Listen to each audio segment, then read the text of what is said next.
in the talk of the week while he was responding to Arise interview where he was supposed to talk about his budget presentation. Now, Soludo, using his position as the current governor, decided to shade Mr. Peter Obi by possibly discrediting him on in making investment for the people of Anambra, or possibly going about telling people that he left something that has to do with investment in Anambra State.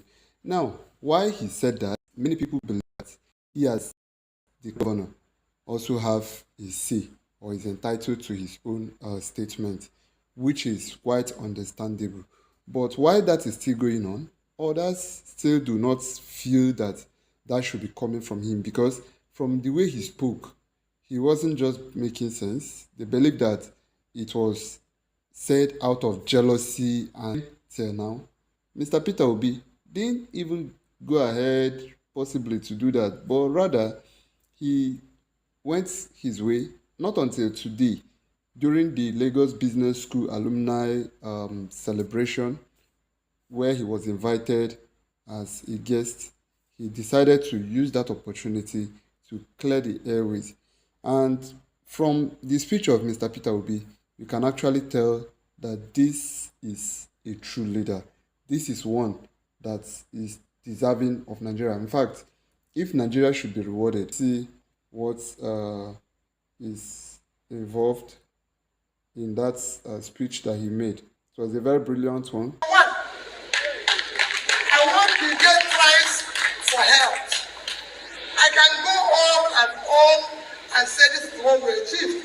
But I said the overall measure is MDG. I was number one. The people who were doing it then was Amina, who is now in the United Nations. I was even invited to the United Nations to share my experience. And so many things are not. And collectively, these are not only for any job that I contract we are awarded, but they can only pay when job is executed. I'm not owing any contractor who has executed his job. I'm not owing any supplier who has supplied anything. I'm not owing one. Xerox computer, I paid Xerox. We bought the highest amount of computer ever bought by a government in Africa. They are there. HP will tell you the same thing. I paid them 6 months up front before they supplied it to our schools. Above this, I decided from day one that we must have a savings as a step. By the time I leave government, total money I received while I was governor, Anambra State received, whether it's local government, whether it's state, whether it's our local revenue, IGR, everything was about 500 and something billion naira, out of which they are left office. We had in savings 75 billion naira. And this is how the money was shared. If you calculate it with interest, it's about 250, at least $250 million. These three banks are there. The saying is worthless is that we invested 3.5 billion in international breweries. International breweries is what you can call a global company. It's a part of AB InBev, which is the biggest brewer in the whole world.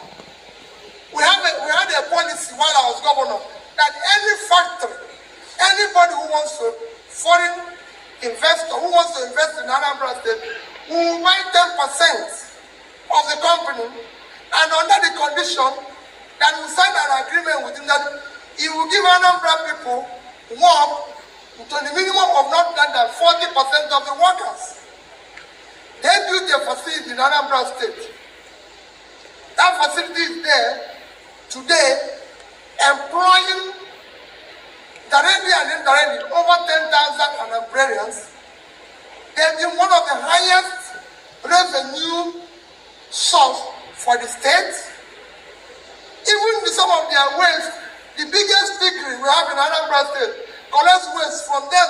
There's so many things that company has done in terms of helping the state, transporters, this, that, and everything.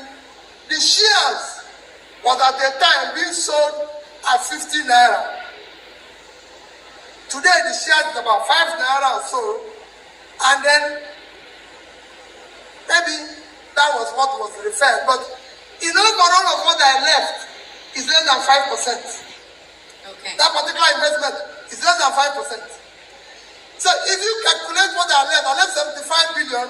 If you go and sell the dollars today, even at 600, is 150 billion. Plus 60 billion of the naira is 210 billion. Even if that one is wasted, 3 times what I invested is still there. When you spread your investment, some will go up, some will come down.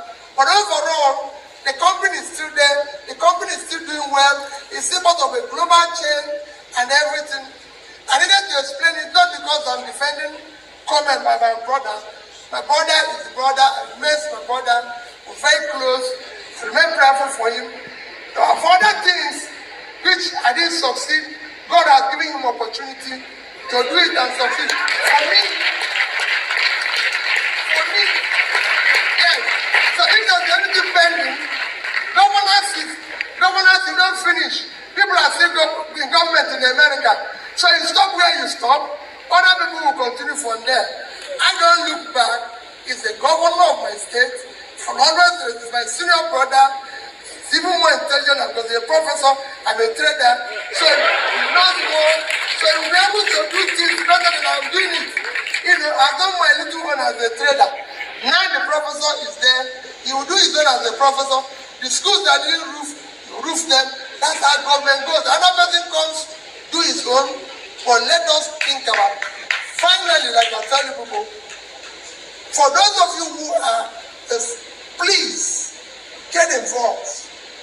All of us are going to tell you a good story. All of us are going to say the same thing.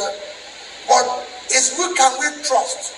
Even in this one they're talking about, me, some said he kept money and he did not. I said, even in the Bible, the man said, since you know I know, why didn't you keep my money for saving? Even everybody who has passed through Nigeria, who did nothing, kept money, are we going to be in problem now? We would have had the money to do something. At least I kept the money. But in this one, I did something and I have the money. Next year's election, please, I'm begging all of you, should not be based on ethnicity. Don't ever do it.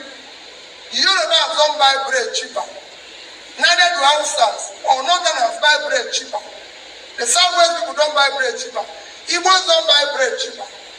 Let nobody tell you about ethnicity. Everybody's suffering. Do not do it because of religion. No religion buys anything cheaper. No, there's no religion that I want to talk about electricity. So, guys, you've already seen that, and that was the comment by Peter Obi. You can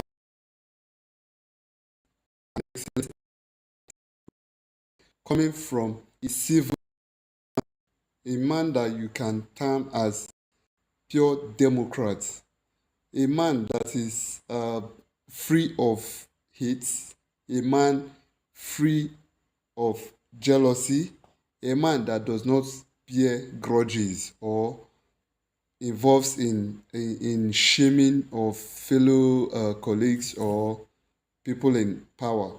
He's a Democrat, and I must surely give it up to him. Now, like the comment he made, where he said that he is a trader and Soludo is a professor, that for the fact that he has already finished this thing as a trader, that Soludo should now use that opportunity to do his job. Wherever he didn't get wrong, Soludo should be able to put it. And that government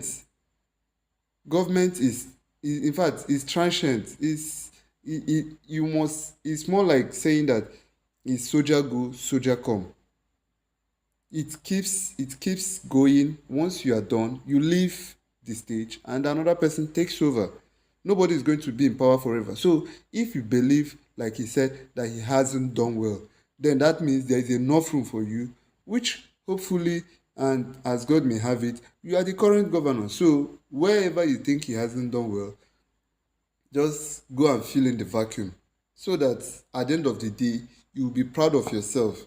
But just make sure that what you have said, that you do not end up being your own judge, because at the end of the day, if you fall short of what you just accuse him of, which you already know that is false, then that means history will never forgive you and even your generation. So, guys, that has been it right here on Banter with Ebuka. I want to say a very big thank you for hanging on with me till this moment. Please do well to click the subscribe button if you're watching on YouTube. If you're also watching me on my page on Facebook, please, I want to beg you, help me to click the follow button so that you get notified and get informed as we go on. Till I see you again next time, do have a wonderful time.